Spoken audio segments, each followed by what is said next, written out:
देख रहे हैं इंडार्क राजकुमार के साथ। इंडार्क की आज की कहानी में आगे बढ़ने से पहले अगर आपने इस कहानी का पहला भाग नहीं देखा है तो देख लें, लिंक नीचे डिस्क्रिप्शन बॉक्स में दिया गया है। तो चलिए बढ़ते हैं इस कहानी के दूसरे भाग की ओर। कान में हेडफोन लगाए मेरी आंख लग गई और मैं अभी लेटा ही था कि मुझे किसी के रोने की आवाज़ सुनाई दी। और फिर जब मैंने उस ओर देखा तो पाया कि एक आदमी उसी गर्भवती औरत को जबरन घसीटते हुए अपने साथ ले जा रहा था। तभी मैं एकदम से उठा और उस आदमी को धमकाते हुए बोला, हाँ भाई, तेरी इतनी हिम्मत, सरेआम औरत को परेशान कर रहा है। मैंने इतना कहा ही था कि उस आदमी ने पलटकर कहा, अगर जिंदा रहना चाहता है तो चुपचाप जाकर अपनी सीट पर बैठ जा, नहीं तो तू भी बाकियों की तरह मारा जाएगा। ये सुनते ही एकदम से मेरा गुस्सा 7वें आसमान पर पहुंच गया और मैंने सीधे उस आदमी के कान के नीचे एक जोरदार तमाचा जड़ दिया। उसको तमाचा मारते ही पता नहीं क्यों मेरा ही सिर चकरा गया, जिस वजह से मैं कुछ पल के लिए वहीं बैठ गया। और इतने में वो आदमी उस गर्भवती औरत को घसीटते हुए ट्रेन से उतार कर ले गया।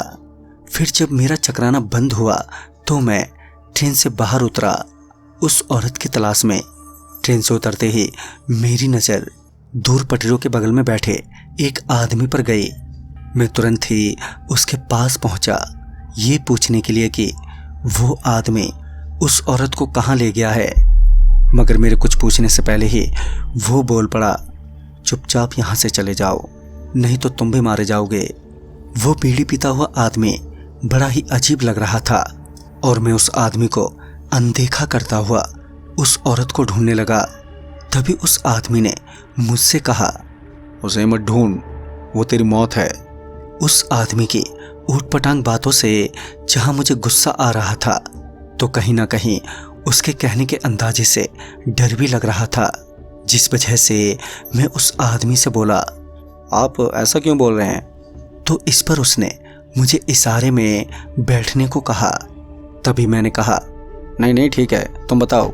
फिर उस आदमी ने कहा, वो औरत जिसे देखकर तुम्हें ये लग रहा है कि वो कोई दुखियारी गर्भवती महिला है तो तुम बहुत ही बड़े भ्रम में हो। वो कोई गर्भवती महिला नहीं बल्कि एक चुड़ैल है। उसके चुड़ैल बोलते ही मैं बीच में बोल पड़ा, चुड़ैल, तुम कहीं पागल तो नहीं हो गए हो? इस पर उस आदमी ने कहा, पहले मेरी बात तो सुन लो, फिर जो तुम्हारे मन में आए वो करना। मुझे कुछ समझ में नहीं आ रहा था कि मैं इस आदमी की बातों पर विश्वास करूं या फिर उस औरत को ढूंढूं। इसी बीच ट्रेन की हॉर्न सुनाई पड़ी और मुझे सब कुछ भूलकर वापस ट्रेन की ओर भागना पड़ा। मगर ट्रेन ने एकदम से रफ्तार पकड़ ली, जिस वजह से मैं ट्रेन में नहीं चढ़ पाया। ट्रेन के निकलते ही मुझे पटरियों के उस पार वही औरत झाड़ियों के बीच बैठी हुई नजर आई। उसे देखते ही मैंने उसे आवाज देते हुए कहा, हेलो, आप ठीक तो हो ना? मेरी आवाज सुनते ही वो मेरी ओर पलटी और मुस्कुराई। फिर मैंने ध्यान से देखा तो उस औरत के हाथ में खून से लथपथ एक कटा हुआ हाथ था, शायद जिसे वो खा रही थी।